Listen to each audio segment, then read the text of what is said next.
Morning ఆశ గారు, good morning. Ravikumar గారు, నిన్న గవర్నర్ స్పీచ్ దాని గురించి అదే విధంగా మనం కొన్ని పాయింట్స్ తీసుకున్న దాని గురించి మీ అభిప్రాయం?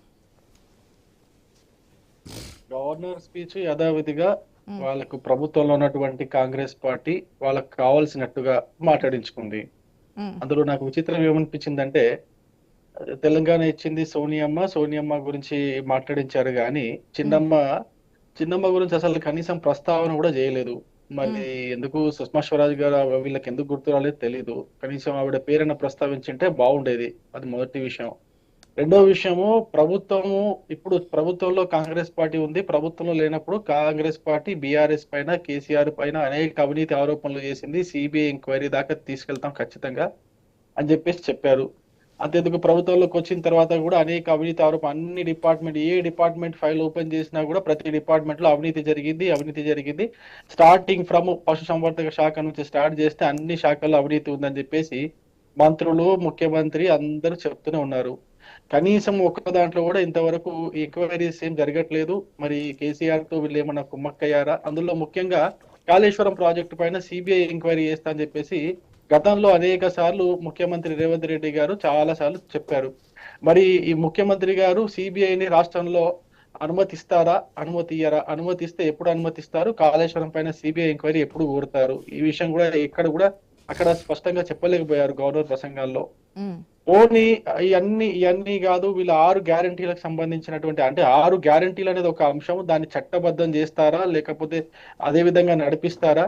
ఏ విధంగా నడిపిస్తారు? 6 గ్యారంటీల లోపల దాదాపు చూస్తే 46, 60, 70 గ్యారంటీలు ఉన్నాయి. ఈ 60, 70 గ్యారంటీల్లో కనీసము ఇప్పుడు ఏదో రెండో స్టార్ట్ చేశారు కానీ మిగతా అన్ని ఎప్పుడు స్టార్ట్ చేస్తారు ఏమి చెప్పలేదు. ముఖ్యంగా నాకు కొంచెం విచిత్రం అనిపించింది ఏంటంటే, మొన్న దావోస్ పోయినప్పుడు అక్బరుద్దీన్ ఓవైసీతో కలిశారు ఈయన దావోస్ లో. అక్బరుద్దీన్ ఓవైసీతో కలిసిన అసలు ఆ సందర్భం ఏంటి, దేనికి సంబంధించి అని చెప్పేసి చెప్తే అక్కడ ఏదో దాని గురించి చెప్పారు.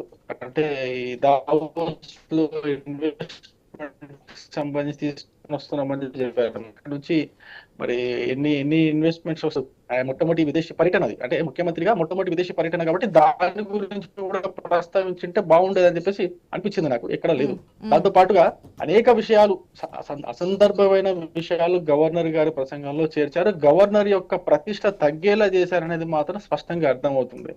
ఇప్పుడు గవర్నర్ గారు మాట్లాడిన విషయాల్లో ముఖ్యమైన ఇంకొక విషయం ఏంటంటే, ఈ 6 గ్యారంటీలో ఇంకో 2 గ్యారంటీలు చెప్పించారు. 500 గ్యాస్, ఇంకోటి 600 చెప్పించారు.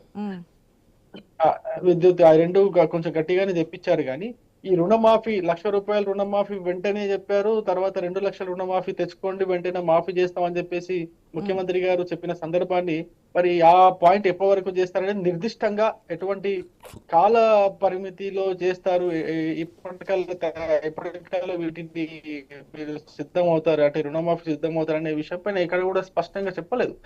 అంటే దీన్ని బట్టి అర్థమవుతుంది అంటే రైతులకు వీళ్ళపై ఉన్న ప్రేమ ఏంటంటే, అక్కడానికి రకరకాల వాగ్దానాలు చేశారు ఇదే ముఖ్యమంత్రి గారు. మీరు ఇప్పుడు పోయి తెచ్చుకోండి, నేను రేపు రాగానే ఇచ్చేస్తా, రేపు రాగానే రుణమాఫీ చేస్తా అన్నాడు.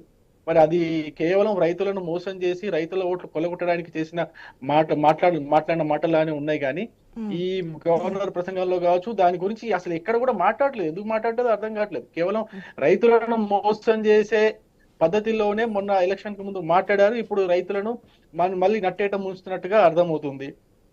ఇంకా కొన్ని విషయాలు ఉన్నాయి. ఇప్పుడు ఆటో డ్రైవర్లకు సంబంధించిన విషయము, వీళ్ళు మరి ఇక్కడ మన ప్యానెల్లో ఉన్న మిత్రునికి తెలుసో లేదో, రాహుల్ గాంధీ గారు వచ్చి ఆటో డ్రైవర్లతో మీటింగ్లు పెట్టారు. ప్రతి నియోజకవర్గంలో మీటింగ్ పెట్టారు. అటువంటి ఒక మీటింగ్ రాహుల్ గాంధీ గారు కూడా అటెండ్ అయ్యారు, ఆటో డ్రైవర్లతో మీటింగ్.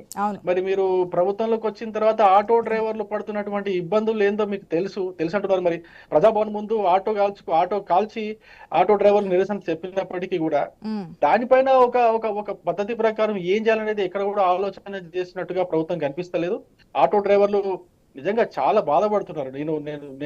నేను కూడా చాలా మంది ఆటో డ్రైవర్లు ఆటోలు అమ్ముకొని వేరే ఉపాధి లేక ఏం చేయాలో ఇంట్లో కూర్చుంటున్నారు. వాళ్ళు బాధపడుతున్నారు.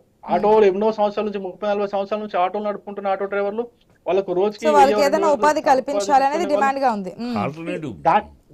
దానికి సంబంధించిన విషయం పైన ఎక్కడ కూడా అసలు ప్రస్తావన లేదు అంటున్నా. మీ జాతీయ నాయకులు వచ్చి మాట్లాడారు, ఆటో డ్రైవర్లతో మీటింగ్ పెట్టుకున్నారు. ఆటో డ్రైవర్లు ఎంతో ఆశతో మీ పైన మీకు ఓట్లేశారు. నేను అదే చెప్తున్నాను. ఒకటి రైతులను మోసం చేశారు, ఆటో డ్రైవర్ లాంటి ఇప్పుడు మధ్యతరగతి వీళ్ళని మోసం చేశారు, అసంఘటిత కార్మికులంతా వీళ్ళని మోసం చేశారు. ఈ విధంగా ఎన్నో ఉన్నాయి. వీటన్నిటి ప్రస్తావనలు ఏం లేదు. కేవలము మీరు పబ్లిక్ యొక్క డైవర్షన్, పబ్లిక్ యొక్క దృష్టిని మరల్చడానికే ప్రయత్నం చేస్తున్నావు. నువ్వు నన్ను తిట్టు, నేను నిన్ను తిడతా. నువ్వు కేసీఆర్ తిట్టు, కేసీఆర్ టీం వాళ్ళు కేసీఆర్ నిన్ను తిడతాడు. దానివల్ల ఏమవుతుంది, పబ్లిక్ యొక్క అటెన్షన్ అనేది డైవర్ట్ అవుతుంది. ఆ విధంగా ఈ యొక్క ప్రభుత్వాన్ని నెట్టుకొస్తామనే ప్రయత్నంలోనే కనిపిస్తున్నారు కాంగ్రెస్ పార్టీ వాళ్ళు. దానికి తోడుగా బీఆర్ఎస్ వాళ్ళు కూడా వాళ్ళకి కావాల్సినట్టుగా సమర్థిస్తున్నారు. వాళ్ళకి కావాల్సినట్టుగా వాళ్ళ కార్యాచరణ కూడా వాళ్ళు అట్లాగే చేస్తున్నారు.